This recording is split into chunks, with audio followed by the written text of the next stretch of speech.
Did you know that according to the National Institute for Occupational Safety and Health, the NIOSH, that there was a 9% increase in cancer diagnoses among firefighters? There was also a 14% increase in cancer-related deaths. So today's speech will discuss what types of cancers that firefighters are most at risk from, why they're more at risk, and what they can do to prevent this. So first, what types of cancers are firefighters most at risk from? Well, according to a survey conducted by the NIOSH that included 30,000 firefighters from Philadelphia, Chicago, and San Francisco, they found that digestive, oral, respiratory, and urinary cancers were the most common. They also found that twice as many were found with malignant mesothelioma, which is a type of cancer that is caused by the exposure to asbestos. They also found that firefighters under the age of 65 had bladder and prostate cancers, which really surprised them. So why are firefighters at a high risk? Well, according to the Leukemia and Lymphoma Society, toxic chemicals can penetrate the PPE, the personal protective equipment, such as turnout gear, and expose the skin to toxins. Also, modern homes and buildings contain synthetics and plastic materials that can produce more smoke. This smoke releases carcinogens, including polycyclic aromatic hydrocarbons, which can cause cancer. Other common carcinogens are asbestos and diesel exhaust. According to the National Fire Protective Association, not using SCBA, self-contained breathing apparatus, or PPE, personal protection equipment, can also cause cancer, as well as wearing dirty PPE. So what can be done?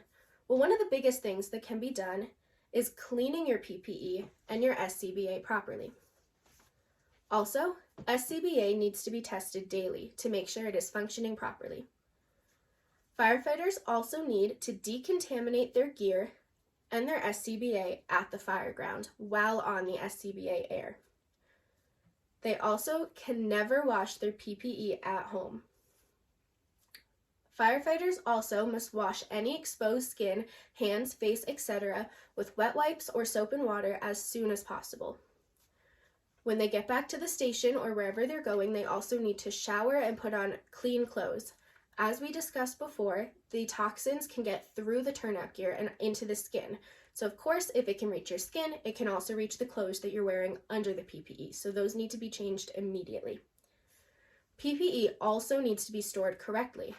After a fire, it should be stored in an outside compartment on the apparatus. If this is not possible, it needs to be stored in a garbage bag that is then in an airtight container. PPE should never be worn back to the station from a fire. Firefighters also need to be cautious at the fire ground. They should never rely on gas detectors to determine when they should wear their PPE or their SCBA. It is always better to be safe than sorry. They also need to wear this gear at vehicle fires and at garbage fires too.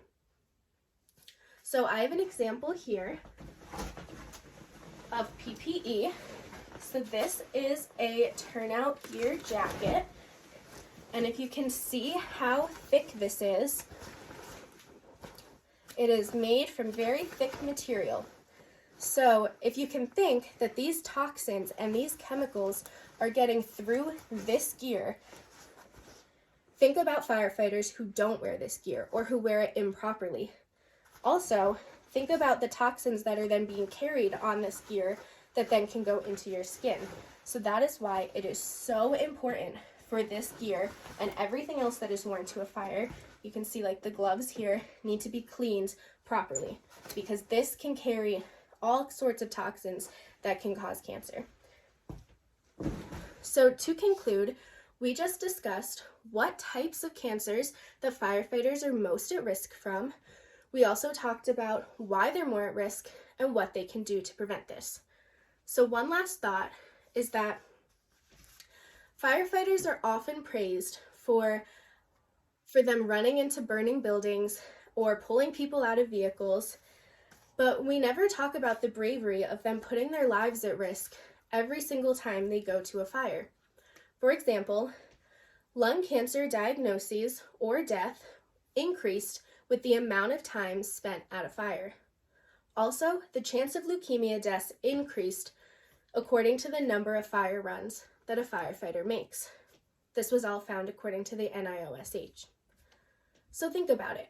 Every time that firefighter goes to a call, goes to a fire, responds to your incident, they're putting their lives at risk. These men and women don't have to run into a building to risk their lives.